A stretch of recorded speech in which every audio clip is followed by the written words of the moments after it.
Take a look at your hand now. Yes, whatever shade it is. That color didn't appear out of nowhere, whether you're dark enough to absorb sunlight like a solar panel or pale enough to be mistaken for a sheet of paper.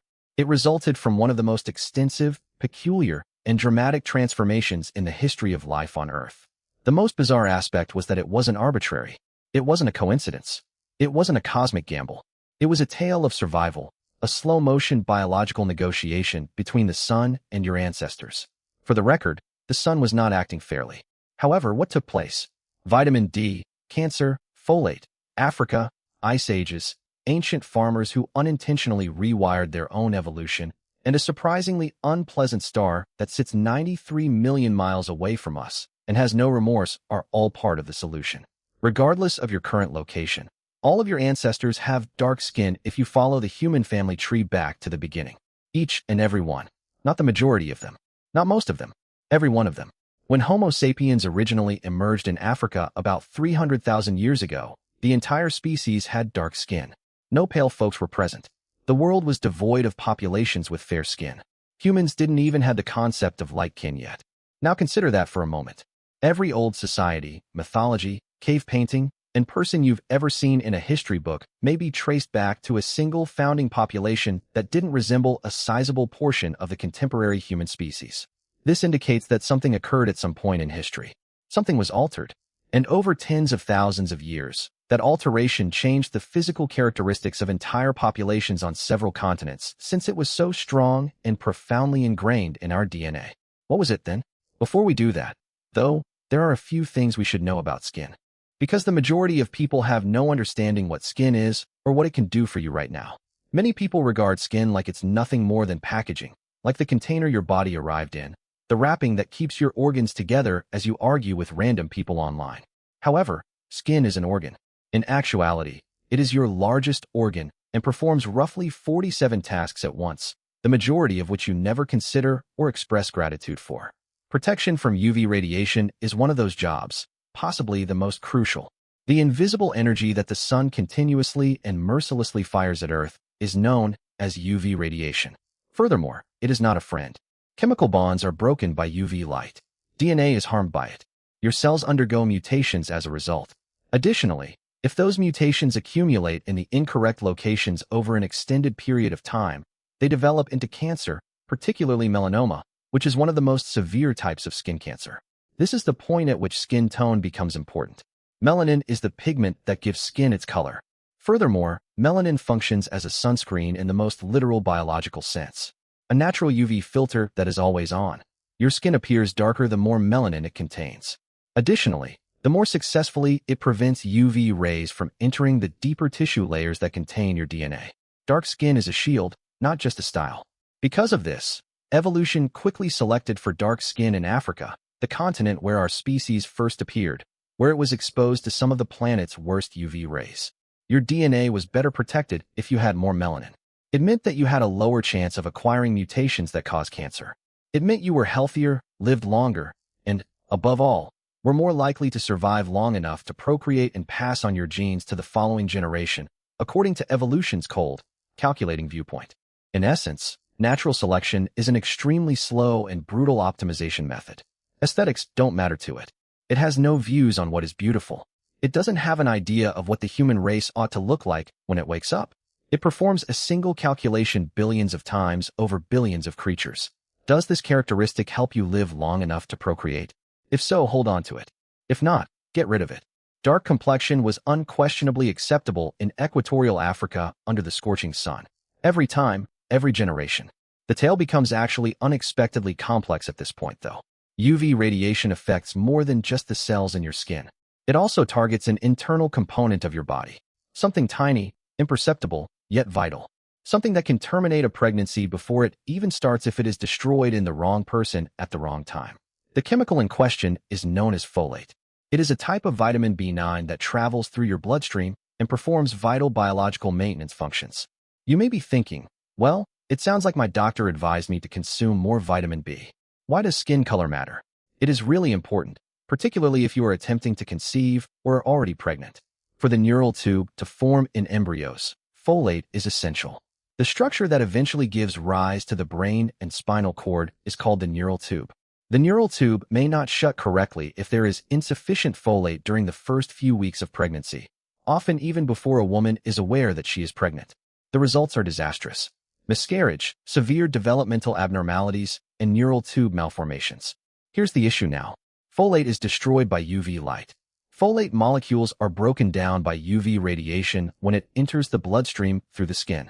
Furthermore, UV exposure was continuous, severe, and inevitable in a sun-drenched region like equatorial Africa, where there was no clothing, shelter, or sunscreen. As a result, there was even more terrible selection pressure. Folate destruction was more common in pregnant women with lighter skin, less melanin, and deeper UV penetration. Neural tube abnormalities were associated with greater rates of folate degradation. There were fewer surviving kids when neural tube abnormalities were more common. Thus, under the African sun, black skin was profoundly, strongly, and unavoidably preferred for two distinct reasons. Melanin reduced the risk of cancer by shielding DNA from UV rays. 2. Melanin preserved reproductive success by protecting pregnant women's folate. One biological remedy, two distinct threats. In Africa, having dark skin was not only advantageous, but practically necessary for the species to survive. Alright, so dark skin is a biological superweapon with several uses. It prevents cancer. It keeps folate safe. Over hundreds of thousands of years, it has undergone field testing and optimization. Dark skin would get thousands of positive reviews and a 5-star rating if evolution had a review system. So why did it change in the name of logic? Over thousands of years, why did populations that left Africa get more lighter? In all of evolutionary biology, the solution is one of the most graceful yet harsh trade-offs. Groups of Homo sapiens started to leave Africa between 70,000 and 100,000 years ago. There was not a single major incident. Nobody set up a meeting. Nobody declared a significant migration. The generational divergence was gradual. A bunch goes a bit farther than their parents did. Their kids go a bit farther still. Humans traveled through the Middle East, Europe, Asia, and finally the Americas over thousands of years. Additionally, a basic aspect of their surroundings changed as they traveled north. The sun grew dimmer. Not the sun itself. The sun continued to be radioactive and uncaring as usual. However, sunlight strikes Earth at a smaller angle at higher latitudes. Before it gets to you, it travels through more atmosphere. UV light is filtered out. The days are becoming shorter. Winters are lengthy and gloomy. For months, the sky has been cloudy. The UV environment in Northern Europe, Northern Asia, and Canada differs greatly from that of equatorial Africa. You have weak intermittent radiation that you urgently need to receive rather than relentlessly intense radiation that you must block. Suddenly, the dark skin that was ideal in Africa started to cause issues. Not due to cancer. In northern latitudes with weak UV, the risk of cancer was significantly reduced. Not due to folate. Less UV means less degradation of folate. That was all right. No, there was another issue. Something that this article doesn't give nearly enough credit to. D vitamin. When UVB rays strike a substance known as 7-dehydrocholesterol, the skin produces vitamin D. In actuality, your skin is a solar panel. It produces this vital chemical using sunlight as an energy source. Furthermore, vitamin D is required. Not even a tiny amount. It is vitally essential to human well-being. The gut's absorption of calcium and phosphorus is regulated by vitamin D. No matter how much dairy you eat, calcium cannot be adequately absorbed without it. Bones do not properly mineralize in the absence of calcium. Severe vitamin D deficiency in children results in rickets, a condition that flattens the skull, softens and deforms the bones, bows the legs outward, and inhibits growth. Osteomalacia, a disorder that softens the pelvic bones in adult women, can be brought on by a vitamin D deficit. Additionally, childbirth is extremely risky and sometimes impossible due to softer, malformed pelvic bones. The mortality rate during childbirth was significantly greater in women with severe vitamin D insufficiency. However, vitamin D insufficiency extends beyond the skeleton. Additionally, it weakens your immune system, increasing your vulnerability to infections. Muscle strength is impacted. It affects the health of the heart. According to certain studies, sadness and cognitive deterioration are linked to chronic deficiencies. Because vitamin D performs so many biological functions, the body begins to malfunction in several systems at once when it is depleted. Now imagine a dark-skinned individual 40,000 years ago in Northern Europe. Their melanin is really effective. In Africa, their skin is very effective in blocking UV rays.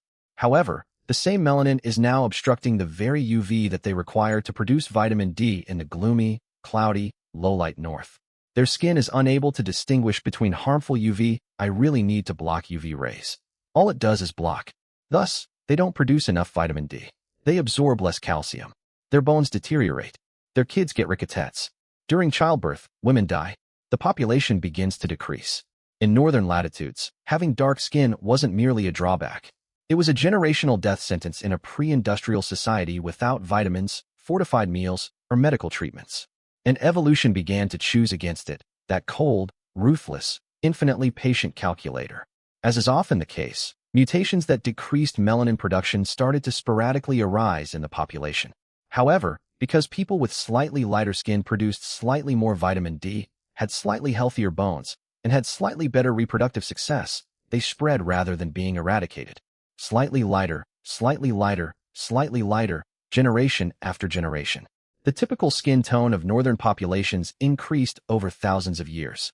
Lighter skin kept more people alive in that particular climate, at that particular latitude, with that particular amount of sunlight, not because anyone determined it should, not because of culture, choice, or societal factors. All the algorithm had done was flip its inputs. For a very long time, scientists believed that European populations gradually lost their pigmentation over hundreds of thousands of years. As people migrated north, there was a gradual, steady evolutionary shift. That concept has been utterly disproved by recent ancient DNA studies, and something far more intriguing has taken its place. Tens of thousands of years after the first migration from Africa, early European hunter-gatherers continued to be noticeably dark-skinned. They have not significantly depigmented despite spending a considerable amount of time in northern latitudes. Cheddar Man is the most well-known example. About 10,000 years ago, he was a resident of what is now Britain.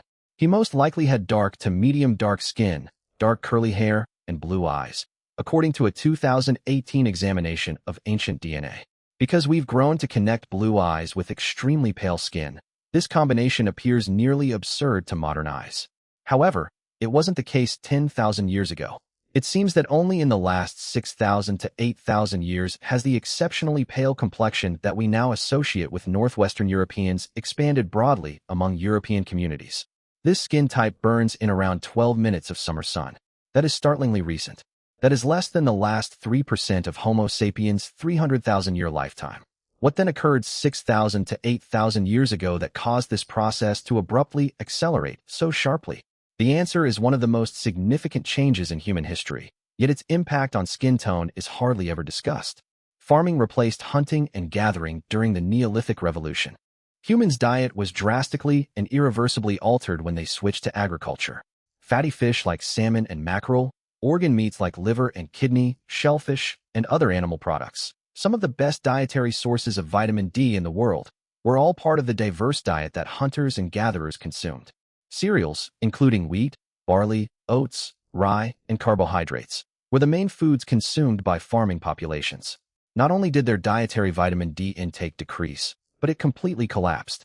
Populations that had previously been able to survive on small levels of UV-synthesized vitamin D due to dietary contributions were now virtually totally dependent on whatever their skin could manufacture. And it was insufficient if their skin was still rather dark. There was a sharp increase in the selection pressure for lighter skin.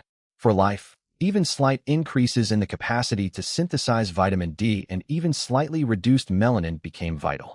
However, this transformation occurred more quickly due to a second cause. There were many farming settlements.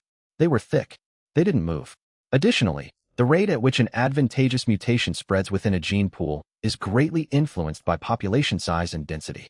A beneficial mutation may take a very long time to spread to even nearby groups in a small, dispersed hunter-gatherer band of 50. A favorable mutation can spread through thousands of offspring in a few generations in a farming village with hundreds of people connected to a network of other farming villages. European depigmentation was largely accelerated by the combination of population density and dietary vitamin D decline. The selective pressure that had been subtly pushing skin tones lighter for tens of thousands of years suddenly intensified, accelerated, and became apparent in the archaeological record within a few thousand years. When most people hear this for the first time, it truly surprises them. There is more than one gene that determines skin tone. There isn't a gene for pale skin that predominates over dark complexion. It's far more intricate than that. Pigmentation of the skin is a polygenic characteristic. Dozens of distinct genes cooperate to control it. Genes that affect the amount and kind of melanin generated, the distribution of melanin granules within skin cells, and the skin's long-term reaction to UV radiation. Here's what really makes this amazing. Different populations did not employ the same genes to independently evolve lighter skin.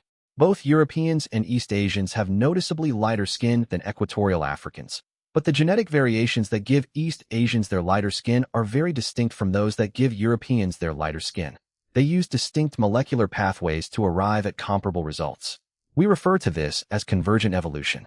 Separate people on different continents separately developed the same adaptive solution, lighter skin in low UV environments, through quite distinct genetic routes. Consider the implications of that. Natural selection repeatedly discovered the same solution because the evolutionary pressure was so powerful, constant, and clear. Not once, not twice, several times on my own. When evolution repeatedly creates something from the ground up, it's the clearest indication biology can offer you that the characteristic in question is crucial for survival. Let's discuss something nearby that is equally mind-bending while we're in the genetic neighborhood. Blue eyes. Without exception, every single person with blue eyes who is living today is descended from a single person. Somewhere in the Black Sea region between 6,000 and 10,000 years ago, one individual, one mutation, one instant. The entire human race had brown eyes prior to that person's birth. As far back as you go, everyone is brown. Then this particular mutation emerged. A modification that, particularly in the eye, decreased melanin formation. Additionally, because it was most likely genetically connected to variations in skin pigmentation that were also under intense selection, it originally spread slowly before accelerating. Now think about something as basic and seemingly old as blue eyes. Agriculture is not as old as anything that has been used to classify people throughout history. Compared to Stonehenge, it is younger. It is more recent than the horse's domestication. In geological or even historical perspectives, some human characteristics are essentially modern, but we perceive them as ancient and primal. We are still writing the version of mankind that we consider normal and fixed. Let's stand back and consider the big picture. Skin tone. It has shaped political systems, justified atrocities, separated and arranged people into hierarchies for millennia, and defined a great deal of human history. Is a UV calibration system at its biological core. It is an adjustment mechanism, a dial. Given the latitude, nutrition, and sun exposure of your distant ancestors, your body's best ancestral estimate of the amount of sun protection you require. There is no absolute benefit to having light skin. It is quite hazardous in equatorial regions. Increased folate degradation, increased DNA damage, increased cancer risk, and increased UV penetration.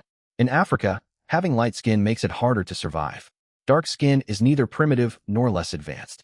It is the original configuration, the primordial state, and the starting point from which all other modifications are derived. Lighter skin is, if anything, the most recent iteration, adaptability, and variation. By default, people have dark skin. And this is the most profound irony of all. The same sun that caused some cultures to produce more melanin in order to withstand its power also caused other species to produce less melanin because they need more of its finite energy. The sun was impartial. The sun had no preferences. The sun simply beamed without emotion, letting evolution take care of the rest. A vitamin D deficiency, a calcium absorption difficulty, or a folate defense mechanism served as the foundation for an entire civilization's discrimination, tyranny, and hierarchy. Human populations are still changing, albeit slowly and hardly noticeably over any given period of time. Even though modern technology has somewhat dampened the selection pressures that molded skin color, they are still present in the environment. We now have vitamin D pills. We've got sunblock. We have year-round access to food from every latitude on Earth, electric lighting, heated homes, and fortified nourishment. Our culture has partially separated the biology of the skin from its natural purpose. Although the inputs have been altered, the evolutionary process is still operating. Nobody knows what that will imply for the human race over the next 100,000 years. Newsletters are not sent by evolution. However, we can state with absolute certainty that all modern human skin tones are descended from the same ancient population. Standing in the African sun, slowly spreading across an unpredictable world with the exact record of every environment their descendants encountered etched in melanin. Each skin tone is a response to a query posed by a celebrity.